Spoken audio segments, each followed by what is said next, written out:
And you touched just briefly on your doctoral research. I want to get into that because I think it dovetails into this conversation in an interesting way. It's my understanding that you did your doctoral research on the conversion stories of two very high-profile converts, one in each direction, of Cardinal John Henry Newman, who I believe is now Saint John Henry Newman in the Catholic Church, and Peter Martyr Vermigli. And what I like about this is it gives some perspective to someone like me who, kind of, I stumbled into this area. I never intended to get into kind of like the ecumenical dialogue space, story for another day, but it was very much unintentional, though I've enjoyed it since.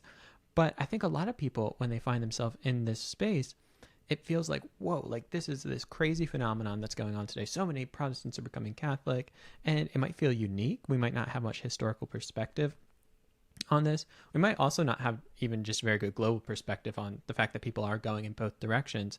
But nonetheless, I think looking at these two stories might be a helpful way to think about this idea of conversion in the conversation we're having today. So how might the stories of St. John Henry Newman and Peter Martyr Vermigli help us kind of understand this long-standing phenomenon of conversion across the Tiber in either direction?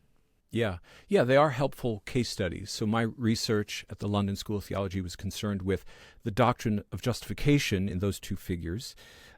They turn out to be remarkably similar. Their understanding of justification is, except for some minute differences that makes Newman a Catholic and Vermigli a Protestant at the end of the day.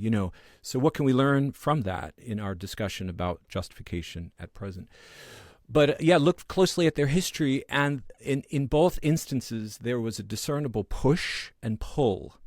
And so in the case of Newman, he was bitterly frustrated with what he saw as a subjective, emotional kind of faith among the Protestants of his day. And Exhibit A here would be his younger brother, Francis, 4 years younger, also very bright, went to Oxford. And Francis Newman was one of the early leaders of the Plymouth Brethren, along with John Nelson Darby. So you have this biblicist, chapter and verse approach to Christian faith that's not concerned with the legacy of creeds and confessions or the history of Christian thought. That frustrated John Henry to no end. And for good reason. His brother would turn out to be a champion for veganism. And with all due respect to vegetarians, he lost his faith, and what Newman identified as a problem turned out to be just that. And so the push is very much this desire to find apostolic faith in all of its historical rootedness, objectivity, and to get away from this experiential approach that surrounded him. He preached a sermon in his Oxford sermon series called Unreal Words, John Henry did, and essentially said, let's just be quiet. We're making it up as we go along, all of these opinions about what the apostles said. What drew him into the Roman Church? Well, I think it's the objectivity of the sacraments, this idea that we can stand upon a foundation of apostolic teaching and know for certain that this is what the Church has believed through the centuries. Vermigli, by contrast, is this very significant Augustinian canon. He's a prior or an abbot at the highest levels of curial leadership. Pope Paul III consulted with him, we believe, for the famous Concilium of 1536. That was a renewal initiative. He's relocated down to Naples, where he's a prior of a very significant monastery, San Pietro ad Aram. And it was then he encounters the preaching of justification by faith alone. Now, we need to realize, Austin, that in this day there were a number of Roman Catholic prelates who were championing justification by faith. This is before the Council of Trent. And so there's a long list of leaders, Reginald Pole, who, by the way, lost the vote for the papacy by one ballot. I mean, this is how close it was.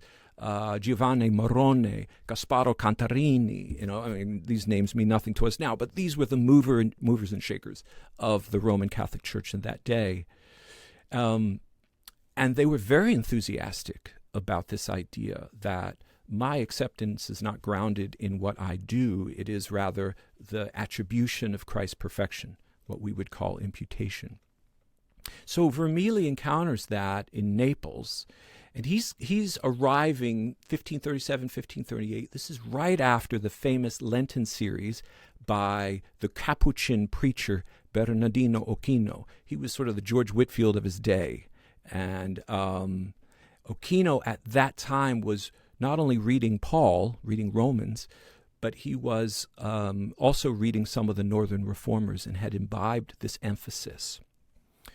So if we ask the question, what was it that moved Vermigli out of his Roman background into Protestantism? I think the push for him was concern about superstition, accretions, which he saw as disconnected from the Bible. I think he was also disenchanted by the bureaucracy of the Roman Curia, And then the pull would certainly have been the doctrine of justification. The idea, again, that his status as a child of God was not grounded in any of his religious behavior, but was rather based wholly in the complete work of Christ on his behalf. A work that requires virtue, this is what makes him so interesting. He includes good works under the aegis of justification. That really matters. It's not a cheap grace. But when we ask the question of why we're accepted by God, he points to the righteousness of Christ alone.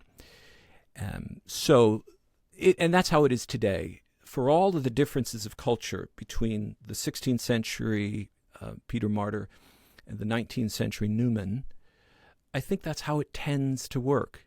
If someone is fed up with an overly subjective experiential faith, they're more likely to take Roman Catholicism seriously.